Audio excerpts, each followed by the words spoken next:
Et nous sommes de retour au plateau pour la dernière partie de cette émission. Nous abordons notre quatrième sujet, sujet Togo. Triste nouvelle, Monseigneur Podjro n'est plus.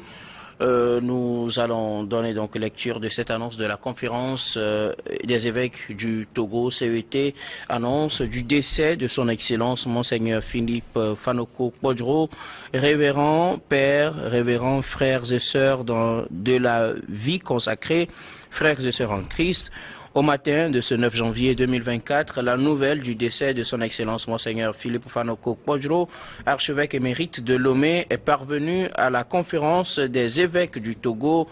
En attendant de donner les informations sur ces obsèques, la conférence des évêques du Togo nous invite à prier pour que le Seigneur l'accueille dans son royaume. Communiqué signé en date de ce 9 janvier 2024 par Monseigneur Benoît Alaonou, évêque de Palimé, président de la CET. Et donc c'est la triste nouvelle de ce jour, 9 janvier 2024. Le patriarche Monseigneur Podjro s'en est allé. L'homme est en exil depuis 2020. Disons 3 ans qu'il est parti. On connaît les circonstances de son départ. On a parlé de sa situation il y a de cela moins d'un mois. Mauvaise nouvelle, la nouvelle une fois pour ce matin, on apprend son décès, Rodrigue.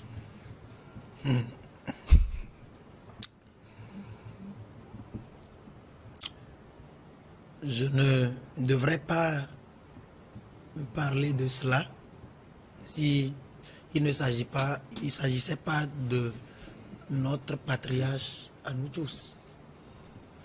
Parce que la dernière fois que nous avons fait l'exercice de vérité qui s'imposait à nous à un moment donné, avec beaucoup de courage, tout ce qui a suivi, je ne parle pas des âneries que des sans-abri ont lâché dans le vide, non. Vous devez comprendre, aujourd'hui, pour ceux qui sont spirituels et qui lisent dans les cristaux ou dans le cristal, c'est comme ça qu'on appelle, non? Oui. Vous devez comprendre que c'est l'heure qui a sonné pour que la vérité soit dite. Et ce qui s'était passé dans ce studio il y a quelques semaines, je peux le dire aujourd'hui, que ça ne provenait pas de nous, parce que nous ne choisissons pas les sujets à New World TV. Nous ne travaillons pas ici. Nous ne sommes que des invités qui venons. Nous travaillons sur les actualités. Oui, c'est une précision capitale. Parce que les gens vont se dire, bah, écoutez, patati, non, ça mérite d'être précisé. Et j'aurais aimé que ces délinquants du net qui avaient vociféré la dernière fois... Il faut préciser aussi, vous invitez, vous ne choisissez pas les sujets. Voilà, nous invités, voilà. Okay. Nous, les invités, c'est pour ça que je dis que nous ne sommes que des invités et nous faisons nos analyses sur les sujets que la rédaction de Niveau choisit et propose. Voilà. Et donc, j'aurais aimé que ceux que j'appelle affectueusement les délinquants du net, qui nous avaient insultés, viennent ici parler de ce qu'ils ont fait de Monseigneur. Monseigneur, la mort, elle est naturelle. Mais je me pose une question depuis hier, parce que moi, selon mes informations, ce serait un peu exagéré de dire que c'est aujourd'hui que Monseigneur est décédé. J'ai suivi des audios. Nous allons nous en tenir au fait officiel. En tout cas, nous l'avons appris aujourd'hui. La conférence a fait... Vous savez que je suis dans mes analyses. Oui, bien sûr. Voilà. Et le communiqué de la conférence des évêques du Togo est une source d'information parmi tant d'autres. Oui, bien sûr. Et vous savez aussi que des personnes non recommandées ont fait des audios pour faire l'annonce avant la conférence des évêques du Togo. Je ne sais pas si ces derniers sont membres de la famille du défunt. Et vous savez que normalement, dans la hiérarchie des choses, naturellement parlant, en cas de décès, c'est la famille qui annonce la perte de son membre. De son fils, de son parent, etc. Ou la famille épiscopale, comme la conférence l'a fait. Comme la conférence l'a fait. D'accord. Mais là, c'est une parenthèse. Ce qui me tient à cœur, tout en m'inclinant devant la mémoire de cet homme qui devrait être célébré, qui devrait être un héros, mais qui a été complètement désacralisé par ce monsieur-là, qui serait peut-être en train de me regarder quelque part, qu'on appelle affectueusement Marc Midi. Non, s'il vous plaît, Rodrigue. Je parle comme étant fils de Monseigneur Podro, parce que si j'en étais un, je remuerais ciel et terre pour aller chercher tous ceux qui ont mis le vieux, le prélat, dans cette situation-là, de sorte à ce qu'il lâche la vie, quelque part très loin de sa famille biologique, quelque part très loin de sa famille religieuse, dans le froid, dans le neige, quelque part. Si j'étais un des fils biologiques, ou j'étais un membre de la famille Podro, je vous assure que je remuerais ciel et terre. Et je pense que, pour une fois, je lancerai un appel à l'État togolais de démontrer par l'action qu'il va poser que Monseigneur a une fois joué les premiers rôles dans ce pays pour lui rendre hommage. Monseigneur, il faut le rappeler, n'est pas seulement un religieux, mais aussi, on peut le dire, un homme d'État. Hein? On l'a connu depuis fort longtemps. C'est pour ça que je lance cet appel à l'État pour jouer un rôle afin de prouver sa reconnaissance que Monseigneur a une fois joué les premiers rôles dans ce pays, à la tête de ce pays. Tout en m'inclinant devant la mémoire, ce que j'envisagerais, c'est que des gens puissent être interpellés et venir nous expliquer comment ils ont sacrifié la vie de Monseigneur. Non, parce que ce qui se passe là, est âgé aussi. Oui, c'est un homme âgé, 93 ans, c'est pas petit. Vous savez qu'il y a des gens qui ont fait 100 ans, 110 ans, 120, je ne refuse 130. Pas. Je ne refuse donc, pas. Mais il y en a qui en ont fait moins également. 93 ans ne prédestine pas à la mort. C'est pour ça que je dis que l'acte que j'appelle l'État à poser, c'est d'aller interpeller tous ceux qui ont joué un rôle dans ce spectacle nauséabond-là, qui fait la mauvaise publicité du Togo. Je m'amuse à dire aussi que si on avait proclamé les vrais résultats, Monseigneur serait tranquillement au Togo ici et peut-être en rendant l'âme, il devait le faire tout en joie, parce que c'est ce qu'il a annoncé lui-même, c'est ce qu'il a dit lui-même. Donc, c'est un cas d'école qui doit constituer une malédiction pour beaucoup de personnes et pour nous autres qui nous appellent à réfléchir et à déposer notre ego, à faire chuter notre ego, à renoncer à notre ego qui nous amène des fois à prendre certaines initiatives qui se révèlent suicidaires pour une nation, croyant que nous sommes en train de détruire une personne ou un groupe de personnes ou une famille. Et donc, je rends hommage à Monseigneur et que le bon Dieu qui l'a servi toute sa vie puisse l'accueillir dans son royaume céleste. Merci beaucoup à vous, Rodrigue. On sent vraiment l'émotion dans votre voix tout au long de cette émission. Ce n'est pas anodin. Ildefonse Apaki, Monseigneur Podro s'en est allé. Je crois que j'ai un pincement au cœur lorsque je me rends compte que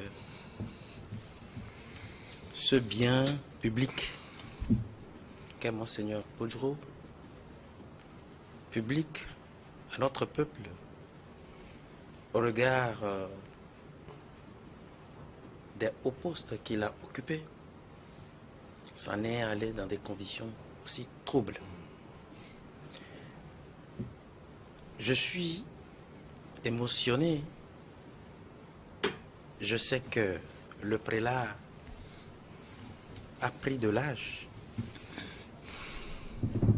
Je suis de ceux qui, dans l'ombre, ont bataillé pour qu'il revienne et jouir de sa retraite. Mais vous avez été aussi très proche de Monseigneur Podro, vous. À un moment donné. Et je m'incline devant sa mémoire. Il a fait ce qu'il peut faire. Aujourd'hui, il s'en est allé comme quelqu'un l'a dit dans un audio que j'ai écouté. Mais comme Rodrigue l'a dit, je crois que c'est l'heure de faire le bilan. Même dans l'au-delà, près de son Créateur, je crois que des gens doivent situer ce peuple par rapport à certaines choses, par rapport à certaines vérités. C'est vrai que c'est la fin de l'escroquerie politique. C'est la fin des invectives. C'est la fin des calomnies. C'est la fin des mensonges. Aujourd'hui, on doit se poser la question de savoir... Monseigneur n'a jamais calomnié qui que ce soit, à ce que je sache. Il n'a jamais escroqué qui que ce soit. Je suis en train de faire une analyse. Laissez-moi chuter et puis vous allez me comprendre. Quand on fait lire des choses à Monseigneur, parce que je l'ai dit sur un plateau, je le répète encore aujourd'hui, je n'aime pas plaire à qui que ce soit. Je fais mon boulot comme je l'entends. J'ai dit il y a quelques mois, il y a un mois, quelques jours sur un plateau au Togo que tout ce que Monseigneur Podjoro de Vénérée Mémoire lisait provenait de deux personnes que je connais très bien.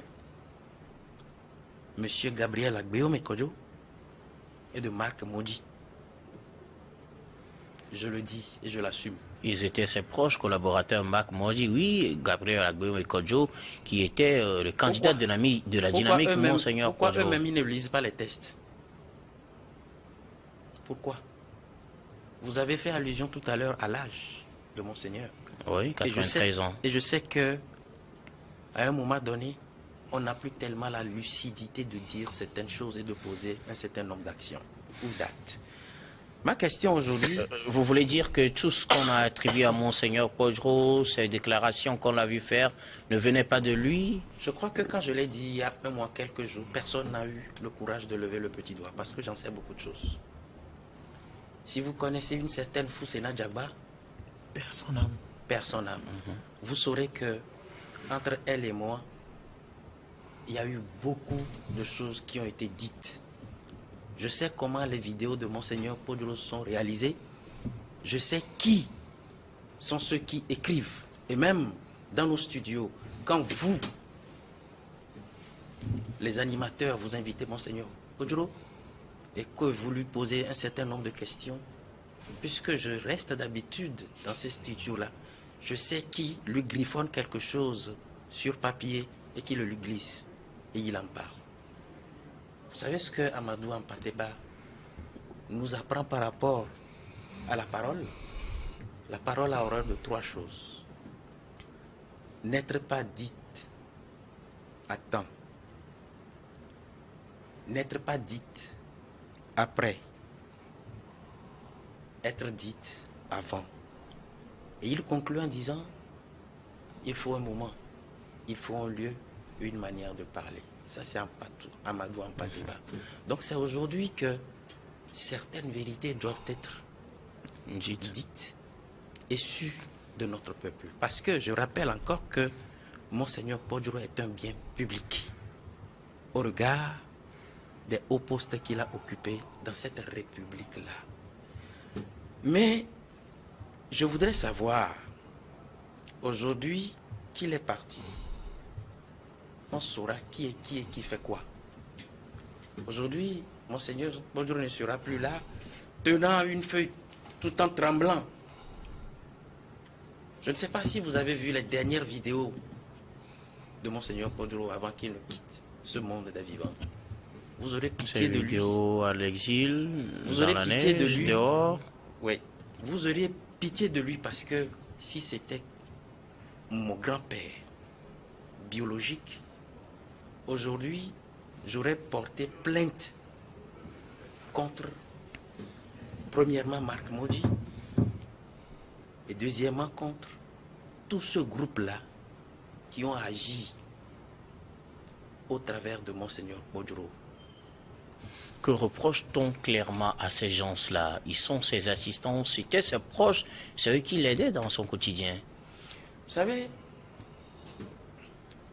lorsque Feu Foussena m'informant du départ du Togo de Monseigneur Podjoro, puisque c'était elle qui est allée accueillir Marc Maudit et Monseigneur Podjoro, quelque part à la descente de la pirogue au Ghana. Et il me faisait comprendre que la soutane que portait Monseigneur Podjoro était remplie de boue.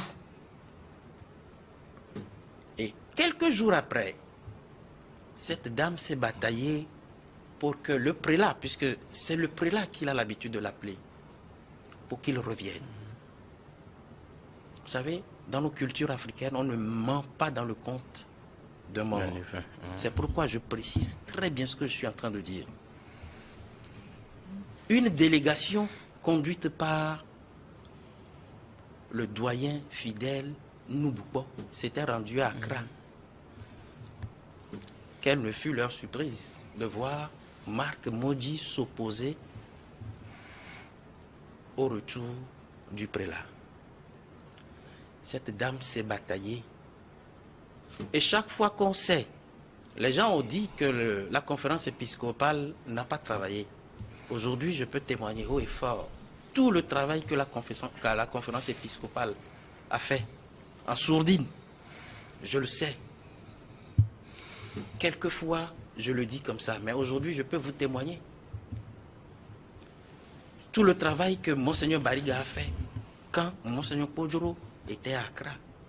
Justement, on n'a pas eu de communiqué officiel, on n'a pas vraiment vu les autres évêques du Togo vraiment se montrer préoccupés par le cas Podjoro.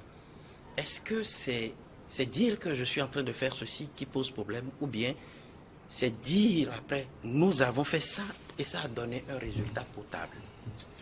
C'est parce que... On attendait les résultats pour communiquer dessus. C'est parce que toutes les fois que les actes sont posés, il y a toujours eu un barrage. Il y a quelqu'un qui s'est mis devant pour dire ça. Je vous dis, moi je cite les noms, je sais pourquoi je cite les noms. Allez demander au vieux. Lui, il a parlé tout à l'heure en interpellant l'État. Je suis dans la même dynamique parce que je sais pourquoi je cite les noms. Si jamais le vieux Nouboupo n'a pas traversé les frontières pour aller ramener le vieux, et qui est-ce qui a été à l'origine du départ du vieux? Moi, j'ai entendu plusieurs fois dire que c'est le régime en place. Moi, je suis contre ce que le régime en place fait. Et je ne rate pas de dénoncer cela. Mais quand il faut parler, il faut restituer la vérité. Ne faisons pas comme ceux qui ont tronqué l'histoire togolaise. Restituons la vérité dans son contexte.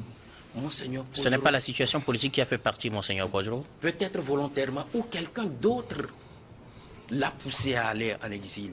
Sinon... Et que gagnerait ce quelqu'un que Podjoro soit en exil? Alors, je vous pose la question de savoir, ce fonds qui a porté le nom Monseigneur Philippe Podjoro, Monseigneur Podjoro, ça servit à qui? C'est de l'avantage de qui? Quand aujourd'hui on cite le nom Marc Modji a travaillé pour qui? Qui a été le bénéficiaire de tout ce qui a été fait par Monseigneur Podjoro? Qui? Ce document que lit dernièrement, ou qu'a lu dernièrement Monseigneur Podjoro, bizarrement, c'est celui-là dont il a eu l'inspiration d'être le candidat issu de l'Esprit Saint qu'il a voulu. Oui. Qu'il a voulu faire quoi? Maudire. Maudire. Et c'est juste pour vous dire, je vous amène à voir le chemin que je trace. Monseigneur Podjoro, avant tout, est un religieux.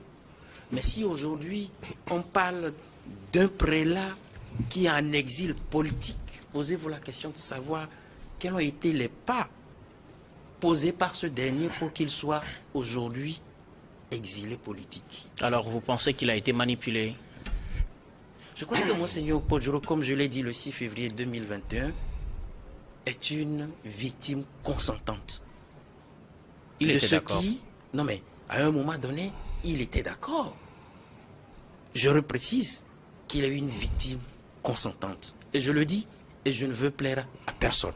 Merci beaucoup, Ildefonse Abaki. Juste rapidement. Que vous vous souvenez que, entre-temps, Monseigneur et Marc Modji ont déménagé pour aller vivre au domicile de M. Gabriel Mensangoué Kodjo.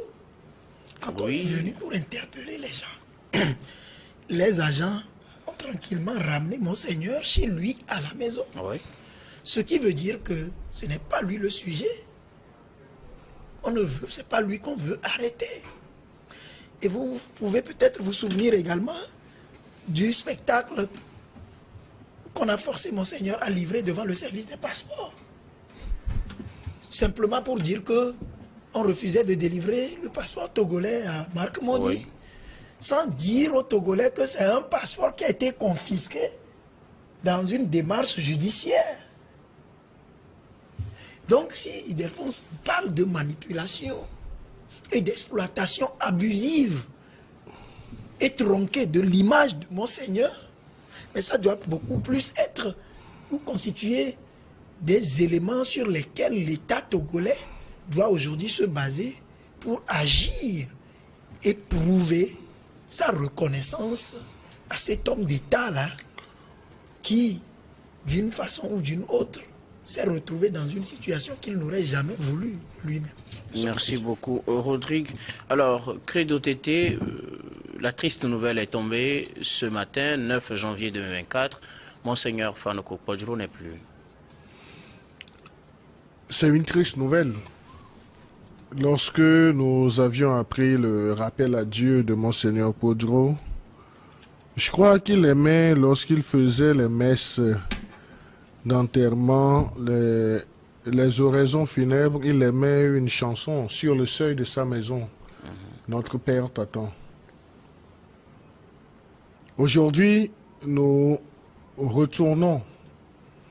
Nous célébrons Monseigneur Podjro avec cette chanson sur le seuil de sa maison, Notre Père t'attend, ou bien ton Père que tu as servi en tant qu'évêque, en tant qu'homme religieux, t'attend les bras ouverts. Ildefonse a touché un point, je voudrais insister là-dessus, parce qu'il faut restituer les choses telles qu'elles sont. Il ne faut pas qu'on fasse économie de la vérité. Je voudrais remercier les évêques du Togo, la conférence épiscopale, le clergé togolais. Je voulais leur dire merci. Merci parce qu'ils ont combattu le bon combat, ils ont bien joué leur rôle, même incompris et vilipendés par une certaine opinion politique, ou bien plus par certains acteurs politiques de mauvaises semences. Ces acteurs politiques de mauvaises semences, leurs noms ont été déballés. Agbeome Kodjo s'y retrouve en bonne posture. Marc Mondi, celui-là qui a à un certain moment embrigadé.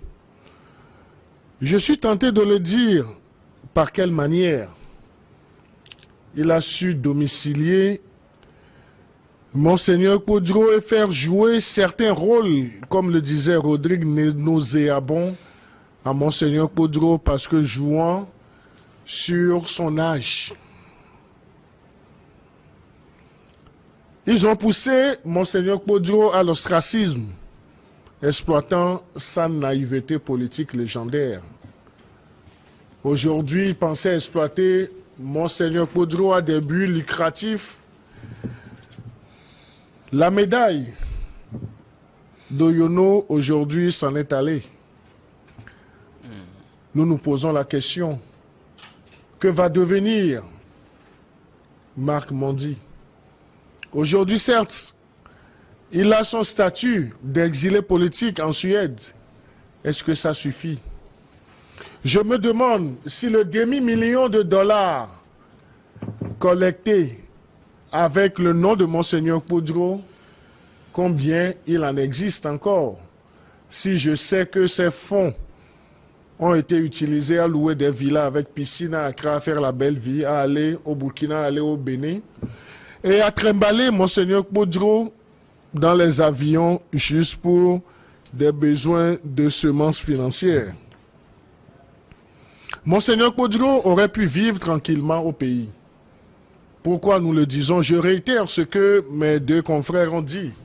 Le gouvernement togolais n'a jamais poussé au dehors Monseigneur Podjro. Les gens se sont servis de lui parce que Monseigneur Podjro était le passeport, le passe-partout pour s'offrir une belle vie du côté de l'Occident après avoir tout raté dans notre pays. Monseigneur Podro, notamment le 17 décembre, nous animions une émission ici Oui. où nous avions dit certaines vérités. Les gens nous ont traités de tous les noms d'oiseaux, mais les gens nous ont également tiré fière chandelle parce qu'on a mis le doigt là où il ne fallait pas. Parce que la plaie était vraiment puante et c'était la vie de Monseigneur Podro qui nous importait. Aujourd'hui, Monseigneur Podro est parti. Où se retrouve Agbeome Kodjo? Il doit être interrogé. Où se retrouve Marc Mondi? Il est en Suède. Qu'on le ramène ici. Parce que c'est un criminel, Marc Non, Mondi. s'il vous plaît, vous retirez ce mot. Tout ce qu'il a fait, Nous faire, n'allons pas aller au-delà. tout ce du qu'il a contexte de fait Podro. comme mal à la Nous allons famille rester dans le cadre religieuse de Podro, s'il vous et plaît. à la famille, disons, biologique de Monseigneur Podro, la famille religieuse, c'est le clergé catholique. Guillaume, je vais te dire quelque chose. À un certain moment, quand Monseigneur Podro était toujours à Madaromé, ses confrères évêques étaient partis pour le rencontrer. Est-ce que vous savez que la délégation des évêques avait été filmée par qui? Par l'assistant. Il y a beaucoup de choses. Malheureusement, je concède que le temps qui nous est donné ne pourra pas nous permettre de tout déballer, mais il faudrait dire merci à la conférence épiscopale du Togo. Merci à tous les évêques. Et merci à Monseigneur Bariga, qui à un certain moment, on avait tenté de le pousser à jouer un rôle. Il a dit, ce n'est pas le rôle de l'archevêque que d'appeler les gens, les fidèles catholiques, à réclamer une soi-disant victoire de la dynamique Monseigneur Podro. Merci beaucoup. Et ça a valu à Monseigneur Bariga une diatribe. Merci beaucoup. Pas écrite par Monseigneur Podro, mais écrite par d'autres personnes pour essayer de le vilipender. Et pour terminer, Monseigneur Podro, qu'on nous présente comme décédé dans la nuit d'hier à aujourd'hui, Monseigneur Podro serait décédé depuis 3 jours. Mais comment l'annoncer? Monseigneur Podro n'est pas décédé.